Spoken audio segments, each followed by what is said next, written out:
kello 17. Hyvä. Huomiseen. Moikka! Pirttasen Heidin nimellä mä olin jättänyt tänne tällaisen Labradorin noutajan Hessu. Oli päivähoidossa. Joo. No hei. Eli Hessu tultiin hakemaan. Hei. Joo. Tuossa Hessun kanssa tuli tommonen homma, että siirrettiin Hessu sivuunkaan tuosta isommasta tilasta. Mitäs siinä siis on sattunut?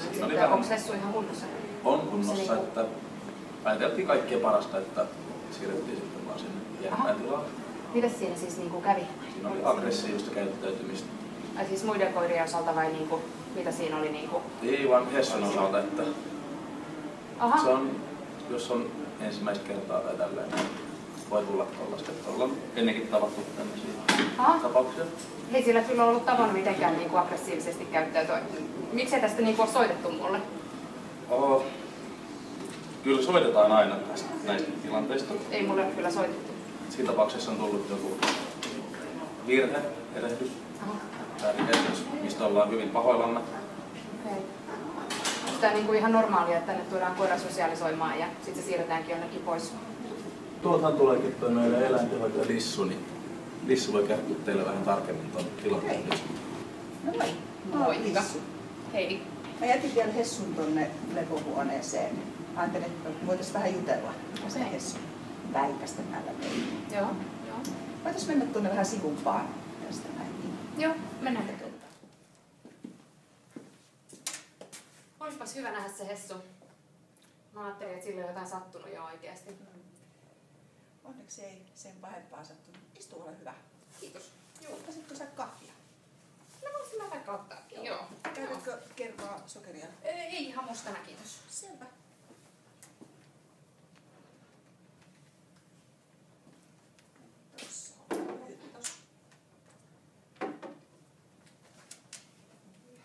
Tietysti tämä Hessun käytös tänä päivänä niin pikkasen meitä pisti mietityttään, että voisikohan Hessulla olla jotain vähän ongelmaa. Minkälainen tilanne teillä? Niin, no tässä on nyt itse asiassa, tai että Hessuhan ei ole vielä kauhean vanha, että vuoden ikäinen ja se on ollut kyllä tosi kiltti ja tottelevainen ja mä en ole siinä huomannut sellaista aggressiivisuutta, että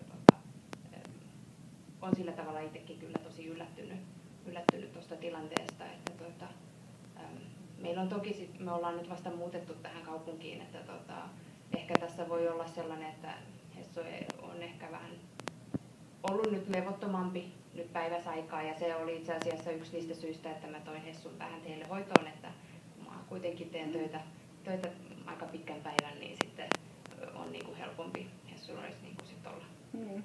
Mietittiin tällaistakin, että meillähän on täällä esimerkiksi koirakuiskaajapalvelu löytyy meiltä. Ja sehän tarkoittaa käytännössä sitä, että pystytään tällaiset mahdolliset pienetkin ongelmat jo ratkaisemaan, ettei niistä sitten kasva suuria. Ja tosiaan niin meillä tämä koirakuiskaaja niin voi ihan vaikka tulla kotiinkin käymään ja näkee sen tilanteen, että millä tavalla koira käyttäytyy kotona ja ainahan tietysti vähän vierassa paikassa eri tavalla kuin kotona. Ja voidaan tehdä sellainen suunnitelma ja sitä kautta sitten lähteä tätä asiaa, joka ei välttämättä vielä ole mikään ongelma, mutta josta voi kehittyä. Joo. Kehittyä ongelma, niin sitä selvittämään. Okei. Että, miltä tällainen? Joo, no ei ollut tullut mieleen kyllä, että siinä olisi mitään se vakavampaa tai että siihen tarvitsisi mitään apua hankkia, mutta toki sitä voi ainakin miettiä, että jos nyt tulee tällaisia tilanteita. Niin. Että tämä yksittäinen tapaus tietysti tässä, mutta ajateltiin myöskin se, että jos jatkossa Hessu tulee meille päivähoitoon, niin on ihan hyvä seurata. Mehän tietysti nyt tiedetään tämä tilanne, niin voidaan sitä seurata ja ehkä sitten sitä kautta sitten lähteä tätä asiaa jatkokäsittelemään.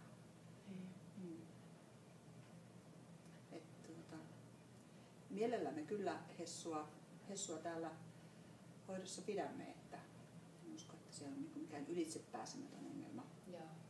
tässä. Joo. No se on ihan hyvä kuulla, koska mä tosiaan mielelläni pitäisin tai että en jättäisi yksin nyt kotiin. Ja tosiaan varsinkin tässä siirtymävaiheessa on ihan hyvä, jos ei yksin joudu olemaan paljon. Ennen kuin tottuu sitten työn kotiin ja muuta. Joo. Ja annanko mä sitten huomenna odottaa sua ja Hessua aamulla sitten? Joo, siis kyllä. Jos edelleen ollaan tervetulleita,